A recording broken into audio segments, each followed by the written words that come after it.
You're having what? Yeah. Yeah. But Bhante, I think it's 3.86 on training. It says the Sotapan must fulfill Sila, and the other two, which is the Panya and Samadhi, is only to a moderate degree. Sotapanna is different. Sotapanna and stream enterer is different. Yes.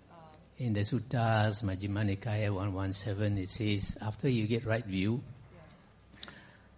you will get right thoughts. That will bring you to right speech, right action, right livelihood. Yeah. So right view is not Sotapan. No, right view is just entering the stream. Just like Angulimala. Once he got right view, the Sila comes automatically. Bhante, for Sotapan, does one need jhana? That is the controversial point. And Bhante has said at Samyutta Nikaya 55.40, there are two kinds of Sotapan that you don't need. But Bhante, in the Migasala Suttas, it's very clear there. It says they make a distinction between 6 types of people and a further distinction of 10 types of people.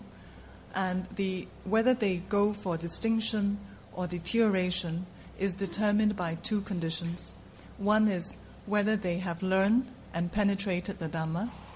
Secondly, whether they attain temporary liberation of mind, which in the back of the notes it says jhana. So that would seem, by my reading, according to the Migasala Suttas, that for to be Sotapan, you need jhana. Please clarify, Bhante. Thank you. The Samyutta Nikaya 55.40 is very clear that a Sotapanna does not have jhana. Because in that sutta it says there are 2 types of Sotapanna, the diligent and the negligent. The diligent one, after he attains Sotapanna, he makes further effort to attain the jhanas. Whereas the negligent one, after he becomes a Sotapanna, he does not make effort to attain the jhanas. So it's very clear that the 2 types of Sotapanna do not have jhana. But then you can see that when the Buddha says, for example, this one sutta where it is said in the Samyutta Nikaya that Sotapanna has fulfilled the Aryan Eightfold Path.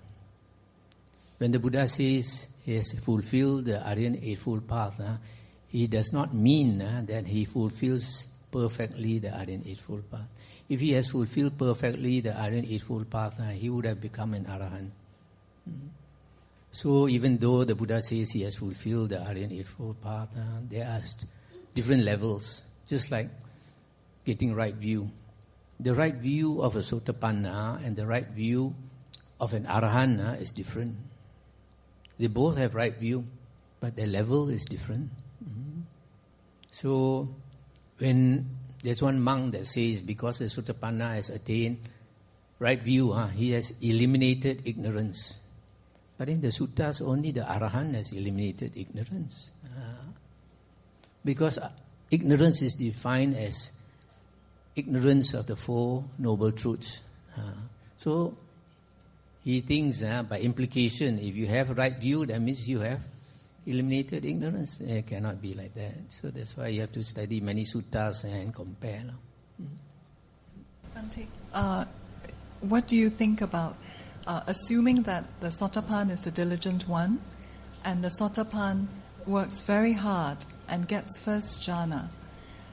There is this sutta that I had come across at Anguttara Nikaya 3.116, and it refers to the jhana non-returner, which seems to me that you could fluke as a Sotapan, a humble Sotapan, who can maintain first jhana at point of death.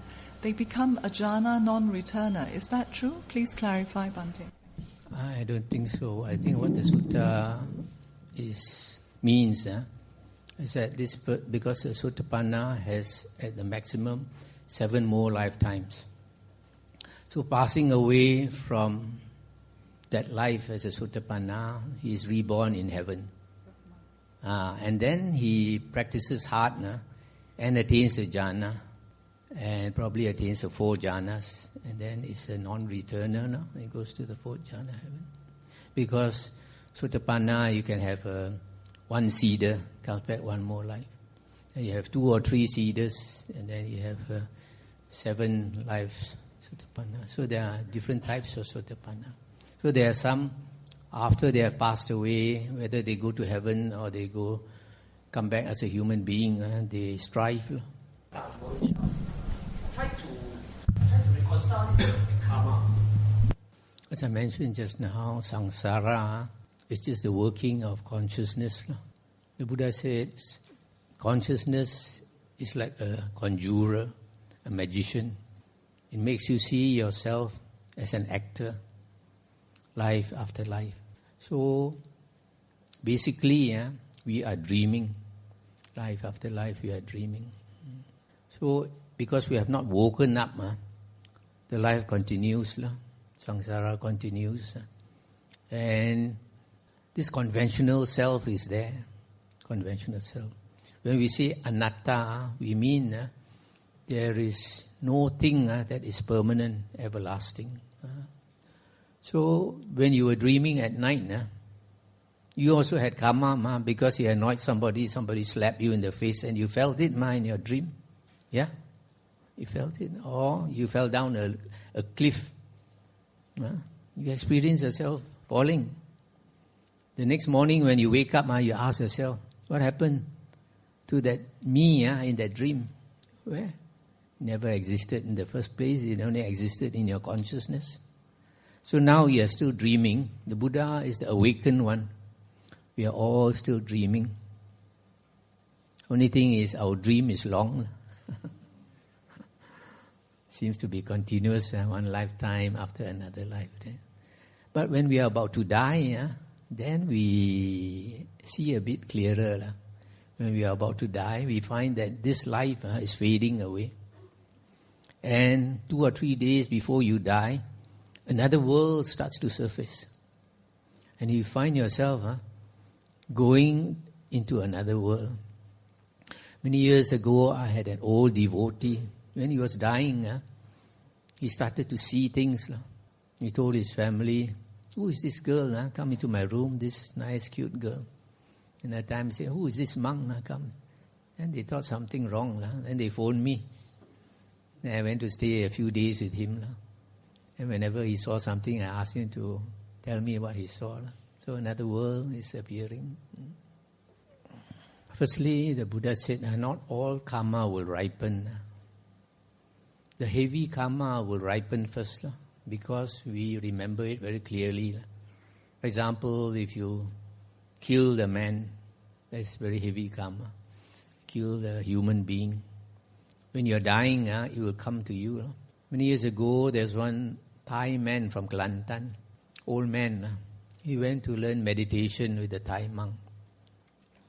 After a few days of meditating, suddenly, as though a spirit entered him, he started jumping like a monkey and ran into the forest and was lost for a few days. And the sons went to look for him and brought him back. After that, refused to allow him to go to meditate.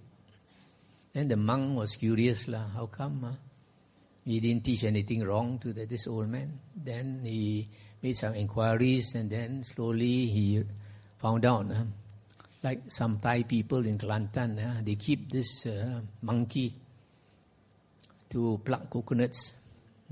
Sometimes in the old days, you see this man riding the bicycle with the monkey in front, sitting in front. So the forest monkeys came out and disturbed his monkey. He got very annoyed. He took a shotgun. He shot the leader of the pack, and the leader of the pack died. So when we meditate, some of the things that are in our subconscious, we are disturbing the subconscious, it comes out. So he remembered this monkey and then became a monkey himself. So you can see it's very dangerous. When he's dying, this thought will come to him. He might be reborn as a monkey. Bhante, regarding to meditation, I heard a story like somebody who meditating and then some spirit go inside them. Is that possible? And how can we protect ourselves from that if it is possible? Is it daily pujas or whatever? Generally, if you want to meditate, in the Satipatthana Sangyutta, there was a monk who wanted, after staying 5 years with his teacher, he wanted to go off and stay alone. So he came to the Buddha for last minute instructions. And the Buddha told him, the Buddha wanted to explain to him the 4 Satipatthana. Actually, the 4 Satipatthana is samatha meditation. So the Buddha told him, first you must establish 2 foundations.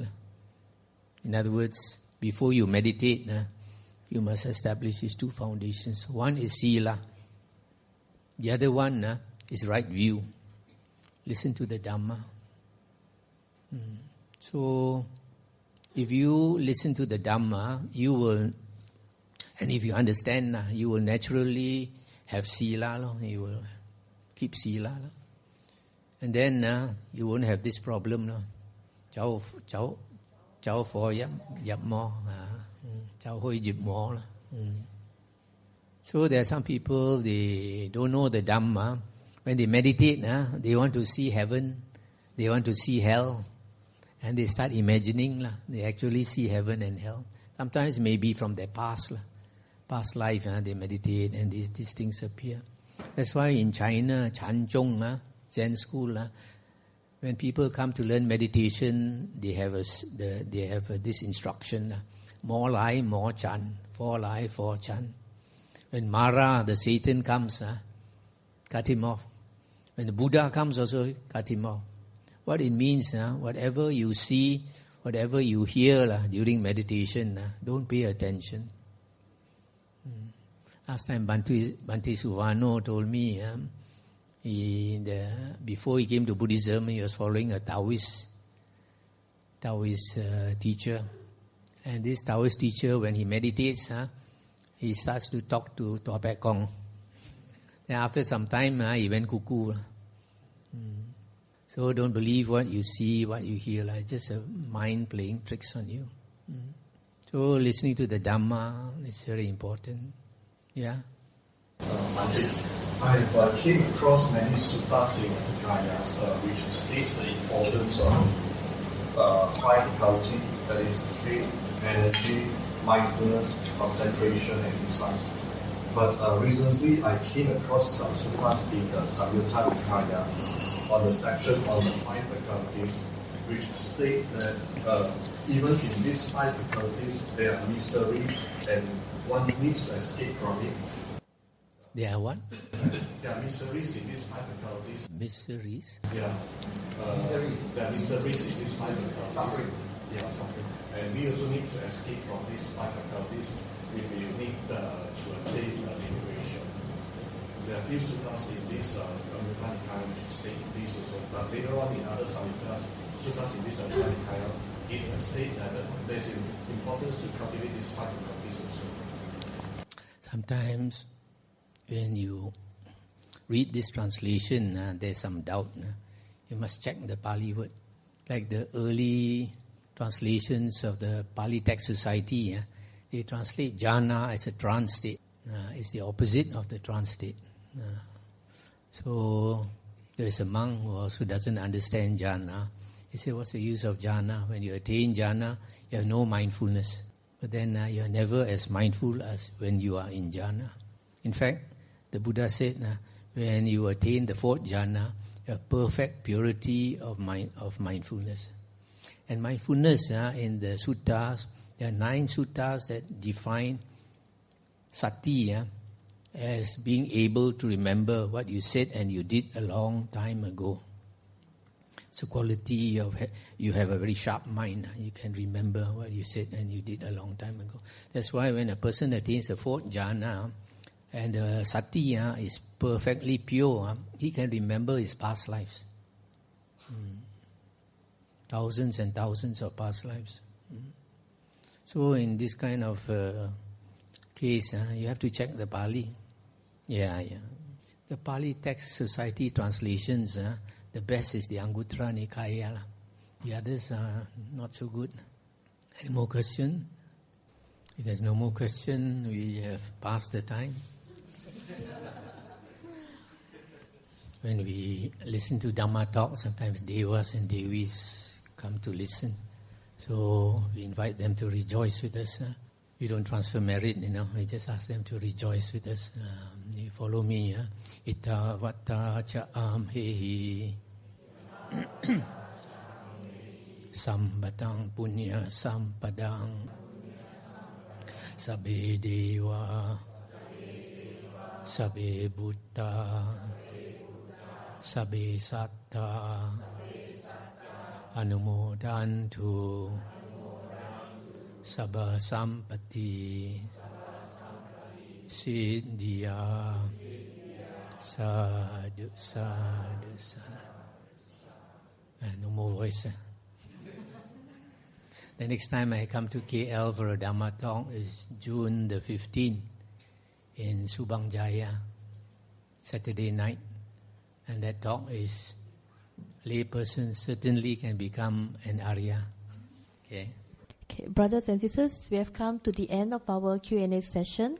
Let us rejoice with the Varut accrues to all of us by saying sadhu 3 times again. Sadhu, sadhu, sadhu. Let us pay our respect to the 3 jewels by bowing 3 times. Please kneel. First bow with gratitude to Lord Buddha for his teachings.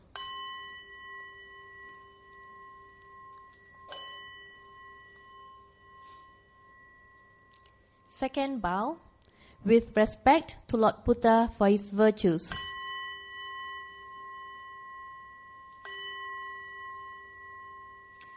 Third bow with love to Lord Buddha for being our teacher.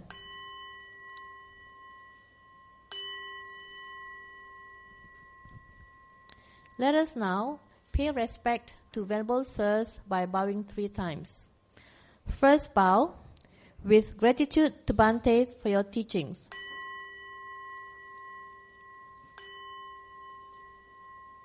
Second bow with respect to Bhante for your virtues.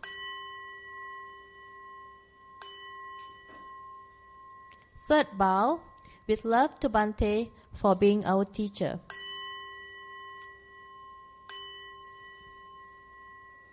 On behalf of Kinvara Metta Buddhist Society, we would like to say sadhu to each and every one of you for your good effort and presence here this evening. We sincerely ask for forgiveness from Bhantes and all brothers and sisters for any shortcoming during this session. May all of you and your loved ones be blessed with good health, strength, peace, and happiness always.